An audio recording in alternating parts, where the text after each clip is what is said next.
Assalamualaikum and salam sejahtera students. Today we will be going through chapter 8 system implementation.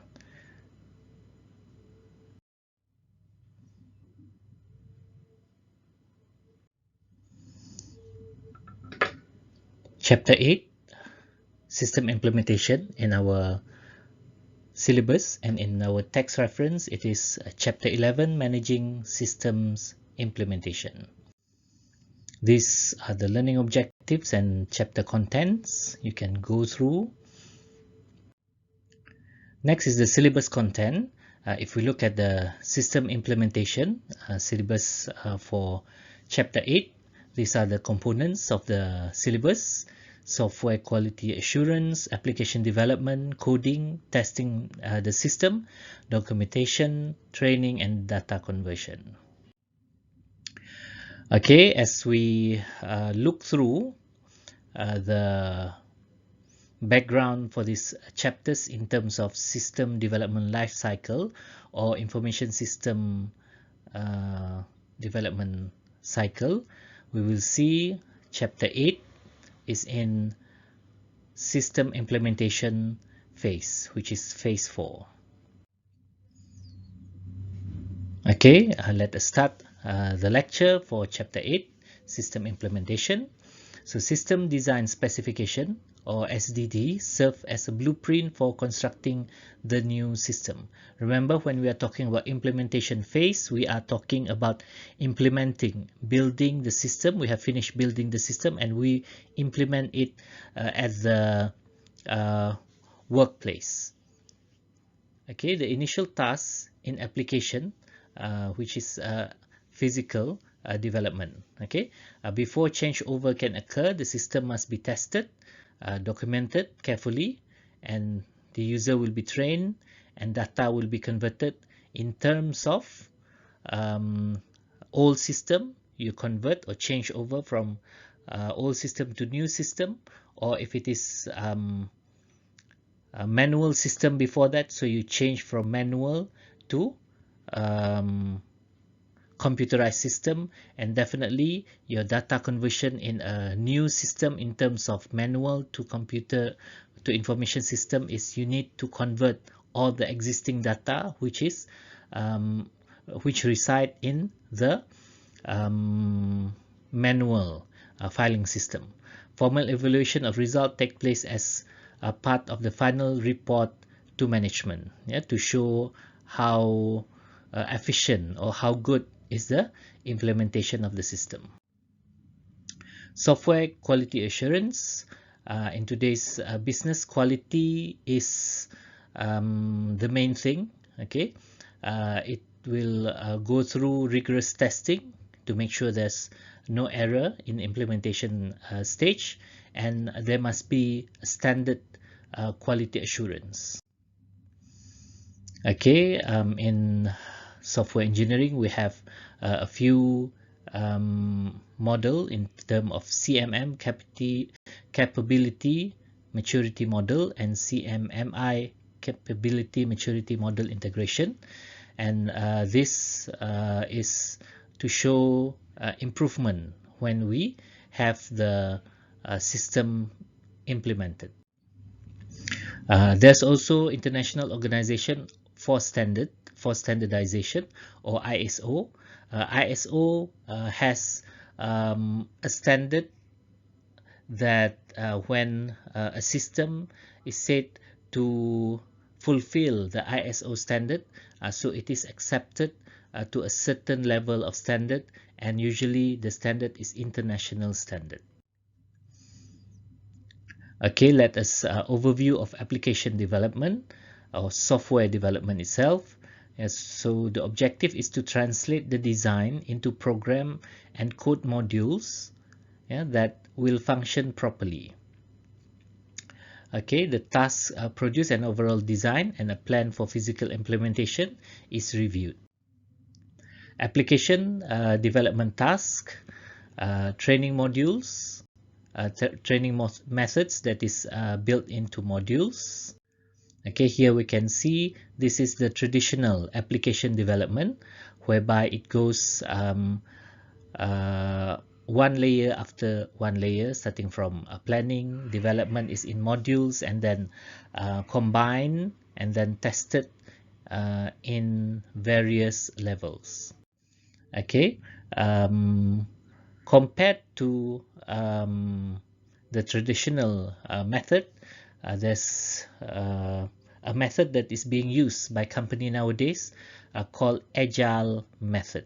Yeah, agile method with here it says intense communication and collaboration. Yeah, meaning that a lot of communication happens between the developer and the user, and it takes the collaboration of the IT team and also the user, yeah, in building the system. This is shown in this diagram, whereby you can see the arrow itself, yeah, shows how uh,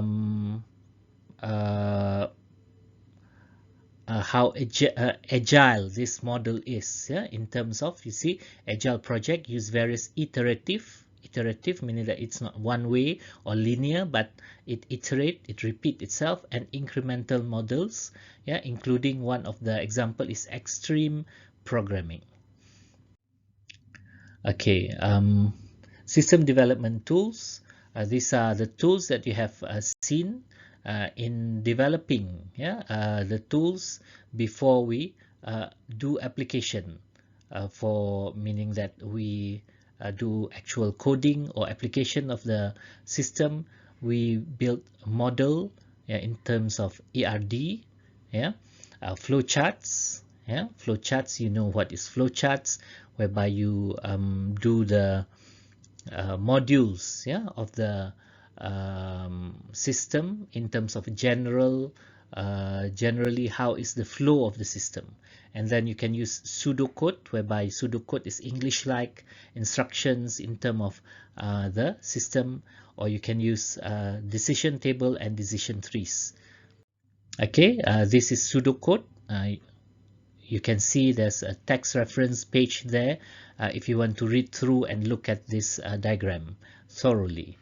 Okay, also this is a decision tree, whereby you have a question, and then you need to decide yes, no, so that you can see the overall. Yeah, on the right hand corner you can see what in terms of preferred customer, so how do you range them. Yeah, so you have all the spectrum on your right hand side.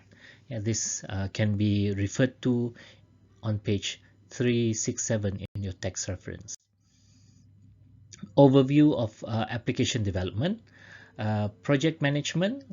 Even a modest size project might have hundreds or even thousands of modules in terms of your program having modules. Yeah, important to set realistic schedules to meet project deadlines, to control costs, and to maintain quality. Yeah, these are the main things. If you look here, deadlines, yeah, meaning that time you promise your client, when will you deliver, yeah, your system. So you have to follow that deadlines, and then of course costs, you don't want to increase the costs, and definitely quality. Yeah, should use project management tools and techniques. Yeah, various tools and techniques are available to make sure that you can manage your project, and project management is in a very well organized manner.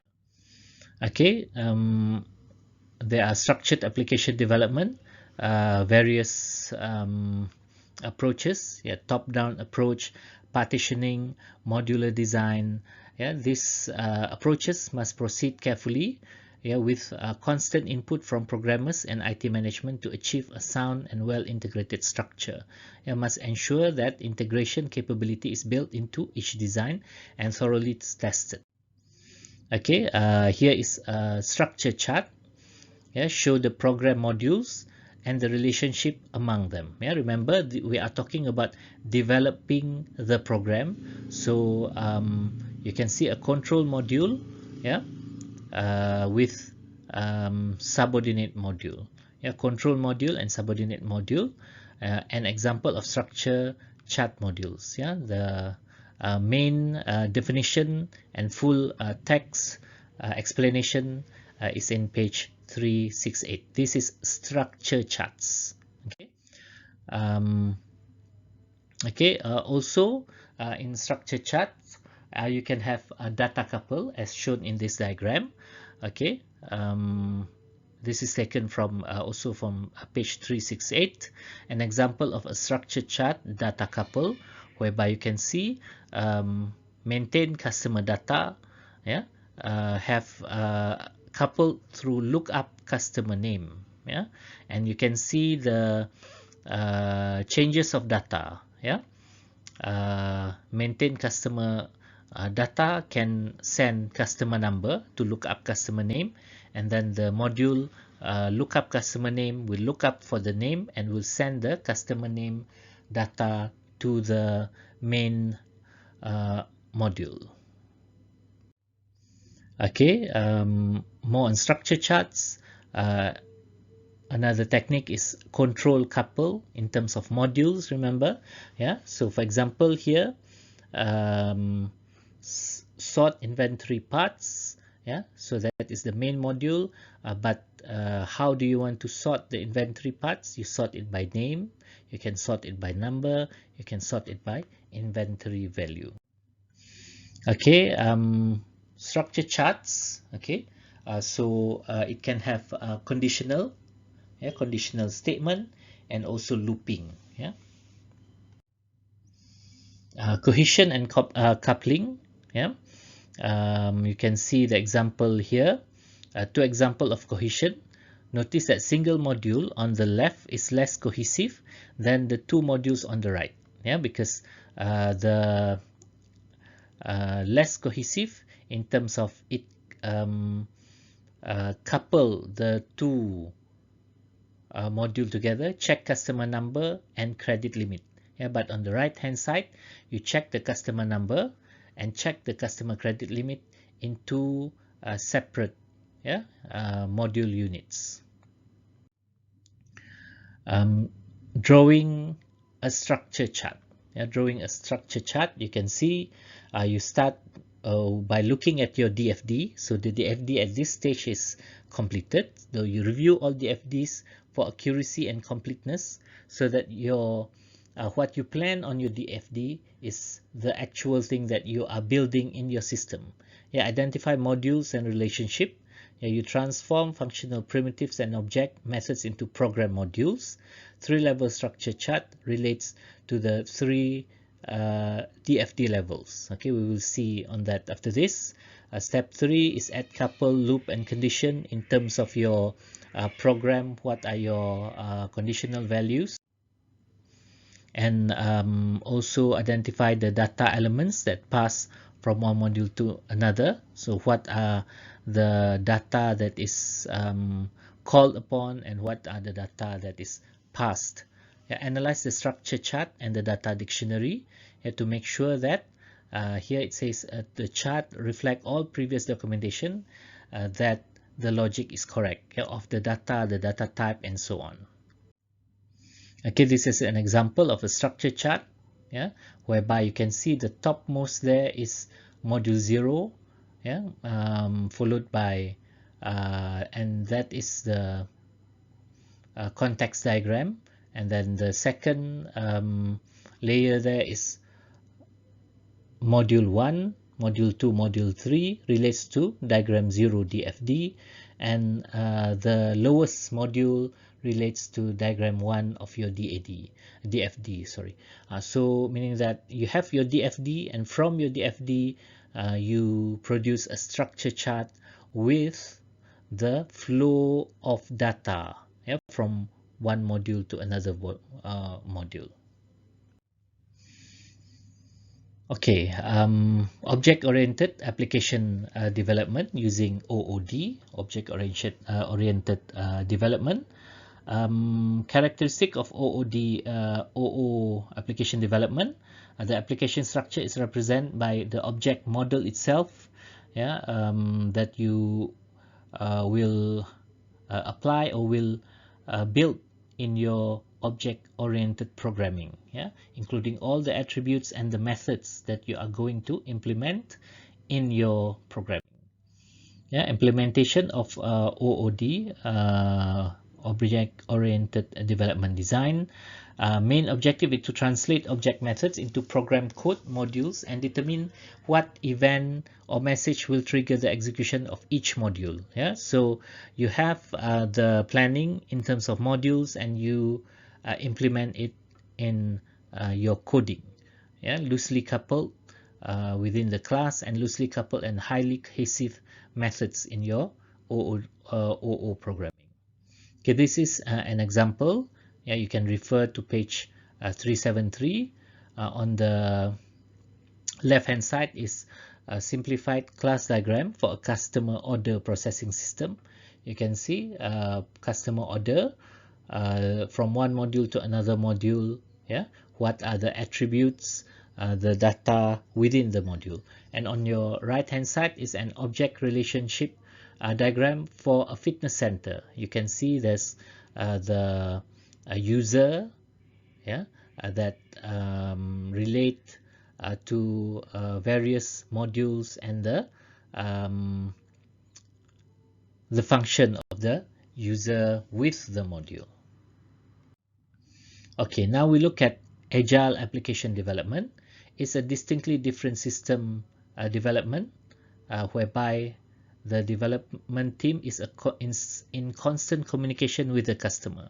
Yeah, remember the agile diagram that you have seen in the previous slide, whereby it shows a lot of repetition, a lot of agility, yeah, from one module to another, from a user from in one team to another level of the developer. Yeah, focus on small teams, intense communication, and rapid development iteration. Yeah, you have communication and you have iteration, repetition. Yeah, somebody give feedback, so you change the module or you update the module, and then you ask the user again. The user will give another feedback, and the iteration goes like that. Yeah, one of the agile method that is used nowadays is XP, or extreme programming. Okay, these are the examples of extreme programming usage. And the future of agile development. Some critics says agile development, because there's a lot of iteration and you are moving for a faster development, it lacks of discipline and produce system of questionable quality. Yeah, before implementing agile development, the proposed system and development method should be examined carefully, and there's no one-size-fits-all solution in agile method. Okay, now we look at the coding process of program implementation. So the coding, again, it depends on the programming or the code that you want to use. So programming environment, IT department has its own programming environment and standards, yeah, integrated using relevant or related IDE or integrated development environment. So how do you want to do the program? How do you want to build the program? Yeah, it depends on the programming team. Generating code, can use generate editable program code directly from macros, keystroke, or mouse actions. Testing the system. Yeah, after coding, you must test the system to make sure there's no error in the system. So that includes syntax error, logic error, desk checking in terms of going through, yeah, or structured walkthrough, or code review, meaning that you need to go through the coding and looking through the coding whether you can find any possible errors, yeah, in the coding design. Okay, design walkthrough. The next step in application development is to initiate a sequence of unit testing, integration testing, and system testing. Yeah, coding, and then looking for errors, and also do the testing. Yeah, unit testing require test data. Yeah, so meaning that you need to run the unit with test data, so to see how does the unit respond. Yeah, you should put in correct data and also incorrect data. Yeah, does it produce the error reminder to the user and so on. Okay. The programmer tests it separately in different as unit by unit, and also by interacting, yeah, one unit to another unit. Stub testing, in this unit testing, simulate a program outcome or result. Does the program execute correctly, and does it get the expected result? Yeah, regardless of who creates the test plan, the project manager or a designated analyst also review the final test result. Integration testing, this is when the modules or separate parts of the system will be integrated and tested for its outcomes. Testing the program independently does not guarantee that the data pass between one item to another item. Yeah, a testing sequence should not move to the integration system stage unless it has performed properly in all unit tests. Yeah, meaning that when you separate each unit, the test is very good already, the quality. So then you go to the integration testing. Yeah. Next is moving to system testing. The major objective of this one is to perform a final test of all programs. Yeah. So you perform the final test and to verify, yeah, your data input, both valid and invalid data. So how does the program, the system respond to those? Okay, and all this has been need to be documented. Yeah, documentation and instructions are needed, yeah, to operate the system properly, and that backup and restart capability of the system are adequate. Some more on system testing demonstrate that user can interact with the system successfully. Okay, the system component are integrated properly, yeah, and it can handle actual processing situation correctly. Yeah, and then it confirmed the information system can handle predicted volume of data in a timely and efficient manner. Yeah, because you don't want a system that can generate or handle data in small amount, but in actual it will be stuck, or it will take a very long time to process. And system testing will come up with UAT, user acceptance tests. Yeah, it passed the UAT, so meaning that the system passed the testing stage. Yeah, you should regard thorough testing as a cost-effective means of providing a quality product. Yeah, testing is not a waste of time, but it reduces the error that will occur in the actual implementation. If conflict view exists, management will decide whether or not to install the system after a full discussion of the option. Okay, now we go to documentation. Yeah, there are various documentation that will be discussed in this topic. First one is program documentation. System analyst usually verifies that program documentation is complete and accurate. Yeah.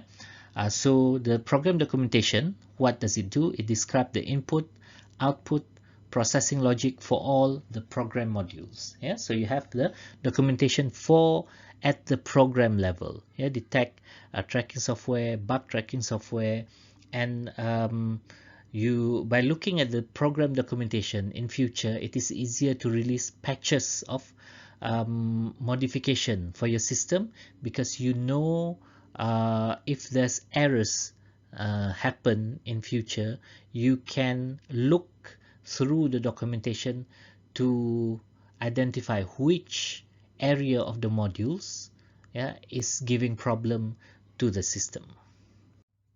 Okay, the next one, the second one, is system documentation. Describe the system function and how they are implemented, including data dictionary, DFD, object model, screen layout, source document, and the system requests that initiate the project. Okay, an analyst must review prior documentation to verify that it is complete, accurate, and up to date. The third one is operation documentation, which include the program, systems analyst, programmer, and system identification, scheduling information, okay, input file, all the files, input, output, yeah, email and reports, special form, the error and informational messages, okay, special instruction. Operation document should be clear, concise, and available online if possible.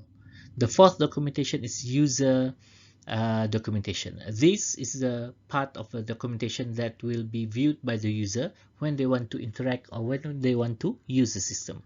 It consists of instructions and information. Yeah, and remember, they are who are going to interact with the system. Include a user manual, help screens, online tutorial. Okay,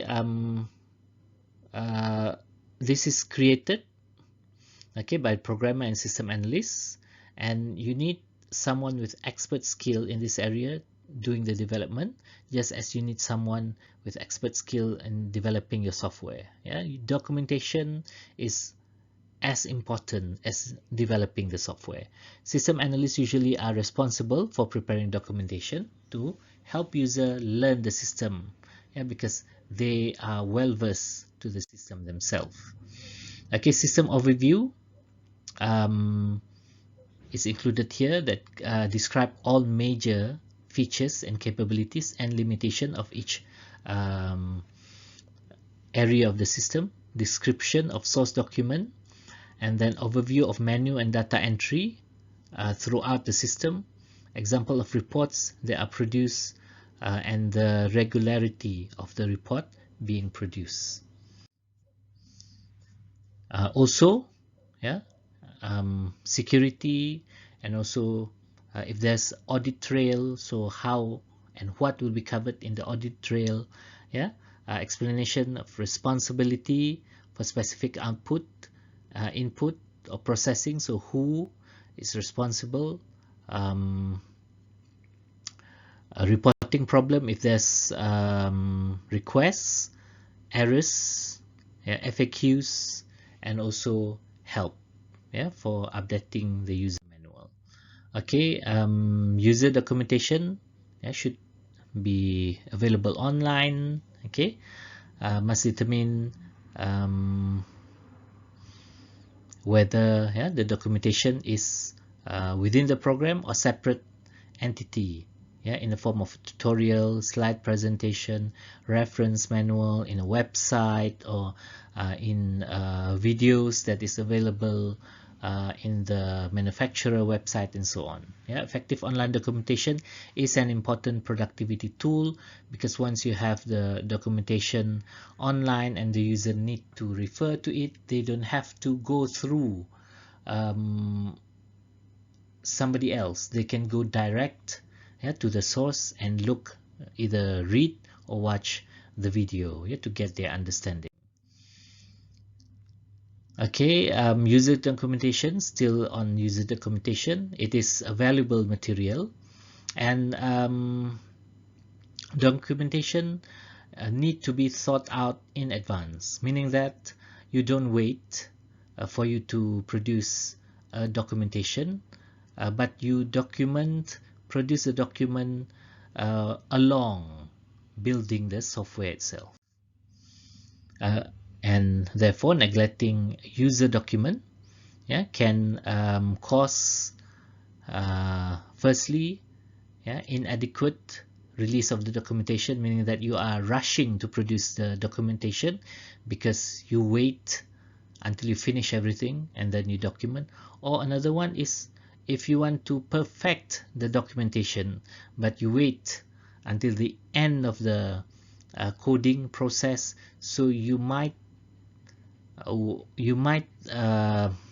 have to delay your release of the product because you will take time to do the documentation. Okay, Management approval. After system testing is complete, you present the result to the management, and then if there's no technical, economical or operational problem, the management will determine when to install and to evaluate the system in the actual setting. Okay, system installation and evaluation. Remaining step in the system implementation is to prepare a separate operational and test environment, provide training users, managers and IT staff, provide data conversion, system changeover, carry out post-implementation evaluation, and present a final report to the management. Operational test environment. The environment for actual system operation is called operational environment or production environment. The environment the analyst and programmer use to develop and maintain program is called test environment. So meaning that test environment is not the actual environment, but operational environment is the actual environment where the system will work. Separate test environment is necessary to maintain system security and integrity and protect the operational environment in terms of security of the data, the processing of the data, who will be able to determine the actual data at the end. Access to operational environment is limited to users and must be strictly controlled, because remember, we are doing testing in the operational environment. The test environment for an information system contain copies of program, procedures and test data, and after modification you should repeat the same acceptance tests you ran when the system was developed, to make sure that it is consistent, and also to make sure that the changes, if the acceptance test before is not the performance is not that good, so when you do modification you can see the acceptance test should have a better result. Okay, in operational environment, it will include hardware, software configuration and settings, because remember, we are doing it in the environment where the system will actually operate. Okay, if you have to build or upgrade the network resources to support the new system, you must test the platform rigorously before system installation began, to make sure that the network can support the system. Okay, operation and a test environment. Let us look at another diagram here. Okay, this is the same diagram, but this diagram is from the text reference, page 388. So you can see the test environment with the people involved is IT staff, and then in the user operation, in the operational environment, it involves the user. It has the same content, test data, procedures, and the programs. Testing in operational environment, the user will give feedback and request changes, and then the development team will upgrade based on the request from the user. So after the upgrade, the user will again, the IT staff or developer will test in a test environment, and then will put it back to the operational environment for the user to check after the upgrade. So the rotation will be moving based on the needs. How many times you need to go through this, and the team must work very fast, developer team, in releasing the new upgrade, so that the time for testing is not too long. Okay, and then training. Okay, a successful information system require training for all the users, which include user, managers, and IT staff members. The entire system development effort can depend on whether or not people understand the system and know how to use it effectively. Because when the user understand, and they feel that they will be more effective by using the system. They will definitely be using the system. Okay, training plan. So who should receive training and what training is needed, because you have to identify the various scope of user. So each scope might receive different training based on their usage of the system. Three main group for training is users, managers, and IT staff, and you must determine how the company will provide the training. Yeah, it can be the firstly in a vendor training. Okay, if system include purchase of software or hardware, and the vendor supply training is one of the feature that you should investigate, yeah, in request proposal or request for proposal for quotation that you send to potential vendors. Okay, you ask somebody outside to build the system. So in your quotation or in your request, you have to ask them, do you provide training? Okay,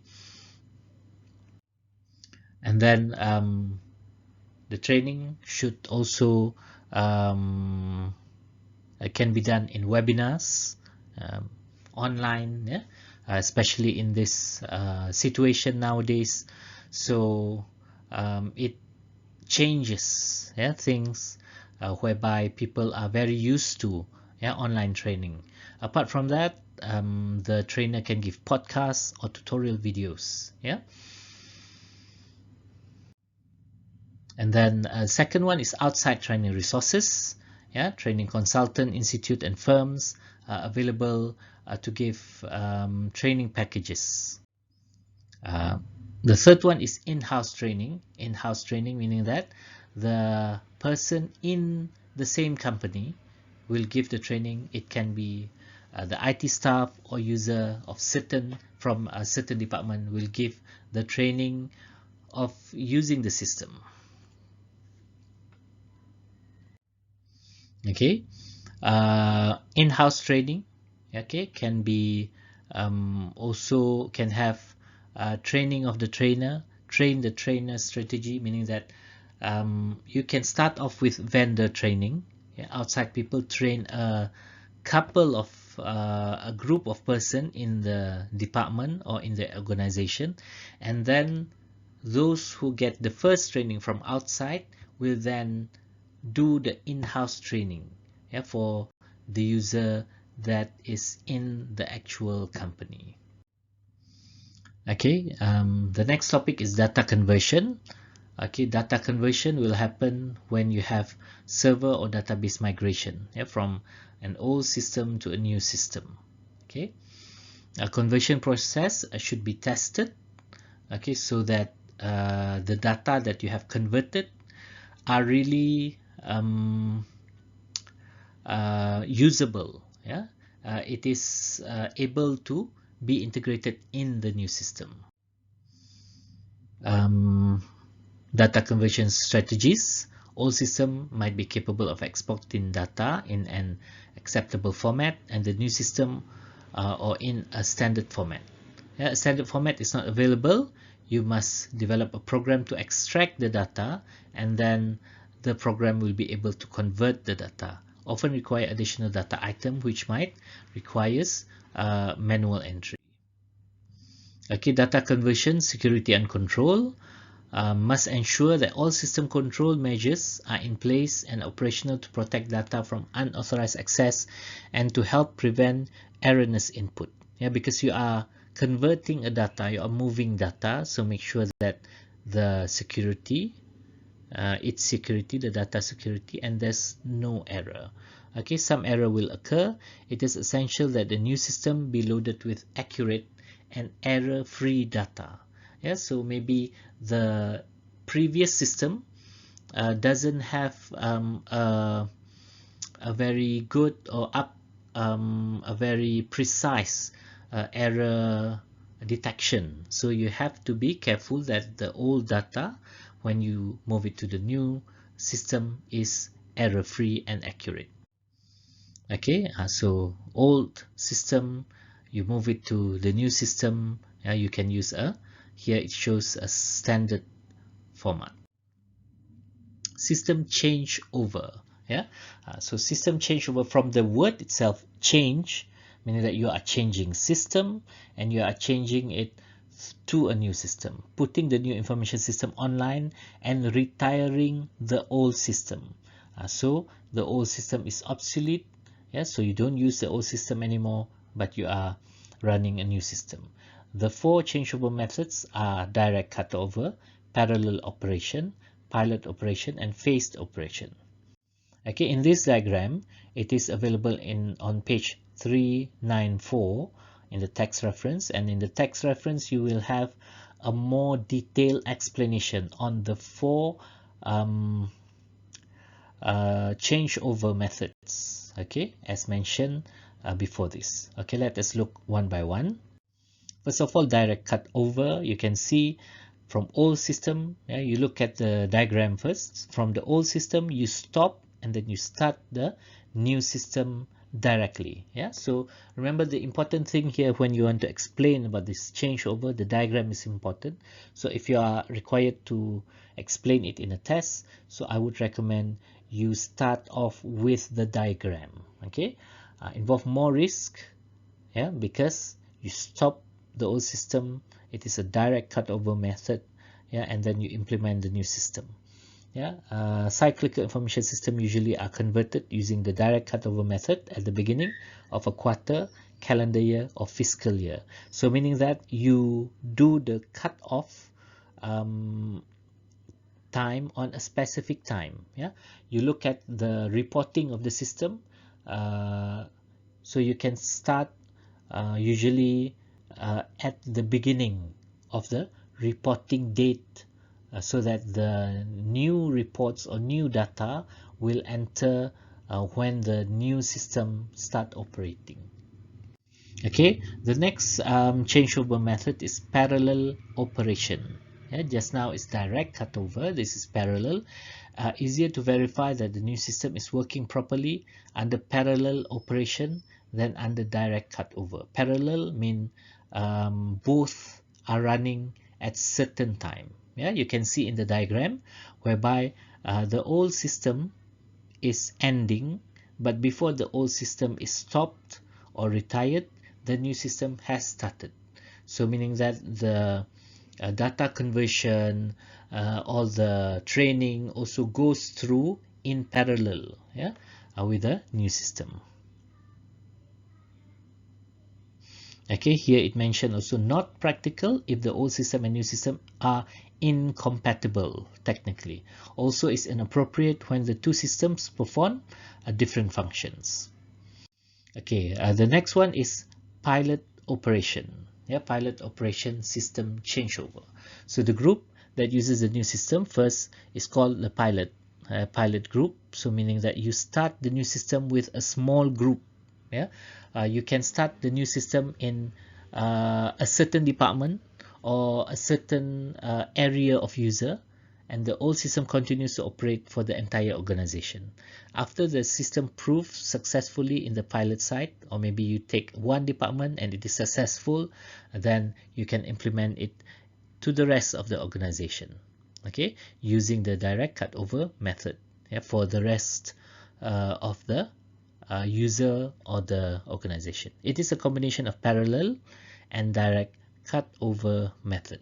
This is pilot operation. The fourth and the last one is phase operation. You give a part of the system to all user. The risk of errors and failures is limited to the implemented module only. It's less expensive. It's not possible, however, if the system cannot be separated easily in logical modules or segment. Because here, just now, you are piloting the user. You select a group of user. But this one, phase operation, you are selecting which module of the system to be run first. Okay, maybe you have 10 modules, so in the first stage you run 3 modules, and then in the second stage you run another 3 modules, and the last stage, if you are going to 3 phases, so the last phase you run all of the module. Yeah, so again, if you cannot separate the module easily, so it is impossible to do the phase operation.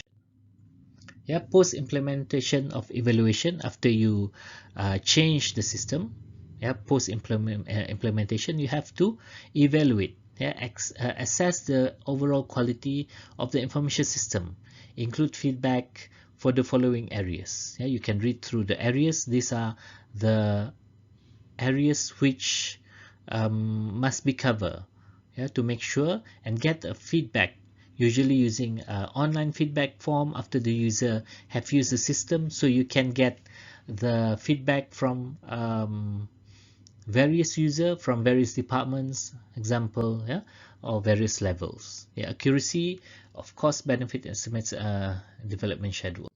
Okay, post-implementation, when evaluation system, you should do the following. Also, apart from taking feedbacks from feedback form, you should interview, yeah, the key users who are important, and then observe the user, okay, and user and computer operation personnel actually working with the new information system to make sure they are operating correctly, and read all the communication and training materials, yeah, to make sure that you have not left out any documentation or materials.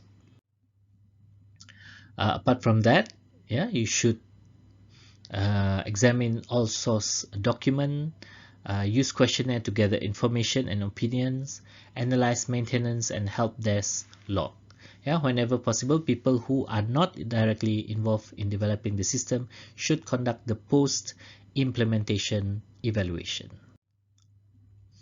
Okay, user can forget details of development effort if too much time elapses. Yeah, so you wait too long, so maybe the user will forget the things. Yeah, so pressure to finish the project sooner usually result in an earlier evaluation in order to allow the IT department to move on to other tasks. Ideally, conducting a post-implementation evaluation should be a standard practice for all information system projects.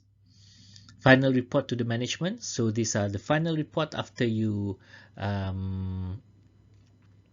implement. Yeah, should include the final version, the plan modification and enhancements, yeah, the costs and schedules, comparison of actual costs to the original estimate, and post-implementation evaluation if it has been performed. Okay, marks the end of the system development work. Okay, so that's for this chapter, chapter 8. So you can see the chapter summary here. Okay, and that's all for this chapter. Thank you very much for your time and your diligence to go through this video. So hopefully you understand what we are discussing in this chapter. Thank you again. Assalamualaikum and thank you.